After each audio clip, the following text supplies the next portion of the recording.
রাজনৈতিক দলগুলো রয়েছে, সেই রাজনৈতিক দলগুলোর মধ্যেও আমরা সেই সৌহার্দ্য এবং সম্প্রীতি চাই। পুরনো সংঘাত এবং বিরোধিতার রাজনীতি থেকে আমাদের বের হয়ে আসতে চাই। আমরা যদি কোনো সমালোচনা থাকে, সেই সমালোচনা আমরা গণতান্ত্রিকভাবে যাতে সবাই প্রকাশ করে, সেই আহ্বান সকল রাজনৈতিক দলের প্রতি আমরা দিতে চাই। আমরা সেই আওয়ামী লীগের আমলে দেখেছি রাজনৈতিক দলে দলে দ্বন্দ্ব, জনজীবনে যেই নিরাপত্তা বিঘ্নিত ঘটেছে, সেই রাজনীতি যাতে ফেরত নেওয়া যায়, সেই জায়গা থেকে আমরা যাতে সকল পক্ষ দায়িত্বশীল আচরণ করি, সেই আহ্বান আপনাদের দিতে চাই। জনগণের কাছে আমরা সবাই সবার বক্তব্য নিয়ে যাব। জনগণই বৈধতা, জনগণই ঠিক করবে জনগণ কাদের কাছে যাবে। রাঙ্গামাটিবাসী, জাতীয় নাগরিক পার্টি আপনাদের কাছে পৌঁছে গিয়েছে। রাঙ্গামাটির প্রত্যেকটি জনপদে, প্রত্যেকটি সম্প্রদায়ে আমরা পৌঁছে যাব। প্রত্যেকটি জনপদ সম্প্রদায়ের ধর্মীয় এবং সাংস্কৃতিক অধিকারের পক্ষে আমরা আছি।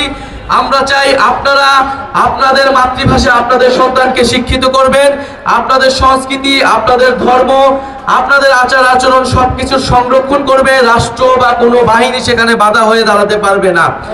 প্রিয় রাঙ্গামাটিবাসী, আপনারা ঐক্যবদ্ধ হন।